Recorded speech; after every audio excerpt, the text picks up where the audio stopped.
Welcome back to B.HookedCrochet.com. I'm your host Brittany, and in this tutorial I'm going to demonstrate how to make the magic ring using the half double crochet stitch.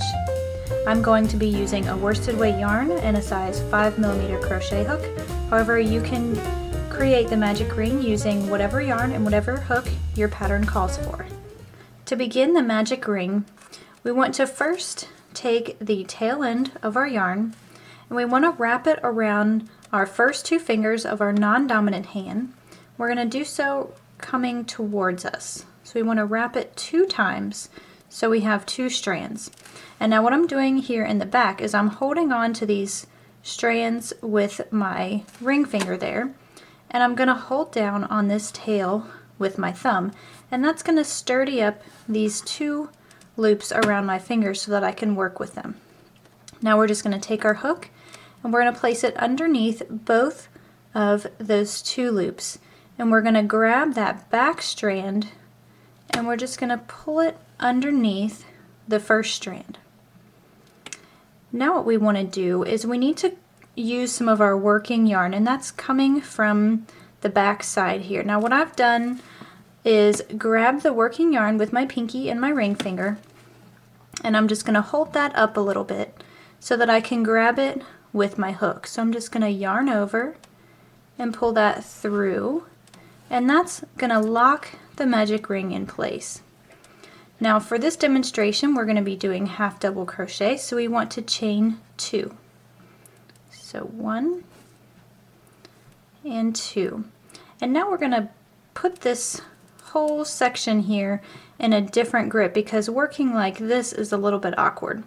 So what I like to do is just hold on to your chains here with your thumb so that they are steady and they won't come apart, and just slide your fingers out of that ring and gather up your yarn as you normally would. Now again, what I do is just slide my 2 fingers into that ring, and I want to make sure that this tail is laying over, coming down like it is here. And that's very important because that little tail end is what makes our magic ring work. So we have to work our stitches over top of this strand. Now from here we're just going to create a half double crochet. So we'll yarn over, insert our hook into that ring, yarn over and pull up a loop, and yarn over and pull through all 3 loops on our hook. Now for this demonstration I'm going to be using 8 half double crochet, however you can follow along with your pattern.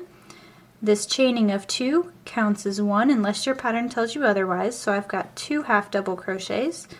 I'm just going to create the remaining 6.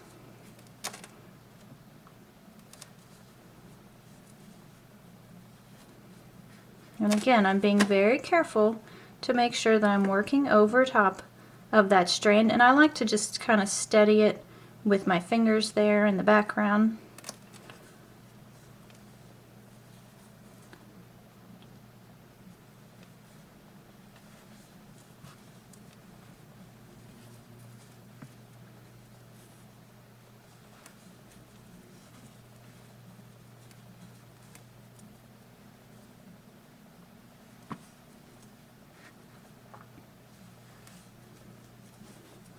And once you have your required number of stitches, then we can just drop our working yarn. And now I'm going to hold tight to the section that my hook is coming from, so that last stitch, and I'm just going to grab that tail and I'm just going to pull. And when you pull it, that's going to fasten up the center and close up your ring. Now sometimes you have to pull pretty tight. Now you want to be careful depending on the type of yarn that you're using. You don't want to break it. But once you have that pulled, you just put that out of the way. We'll just hold it into the back. And to complete the ring, we're just going to slip stitch into the second chain. Now sometimes that second chain is a little difficult to find, but once you locate it, just insert your hook into that chain and slip stitch to close off the round. Once you've completed the magic ring, I like to go ahead and take care of this tail end before I proceed with the pattern. So I'm just going to pull up that working loop and I'm just going to leave it there. And now if you have a darning needle, then you want to go ahead and thread that darning needle.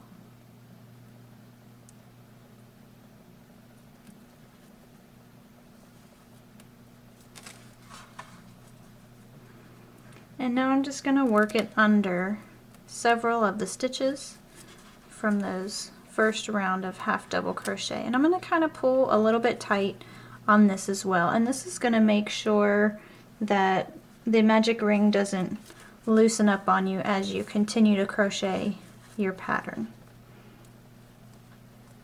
So once you've got that worked through a few stitches, then you can just trim off this tail and proceed with your pattern.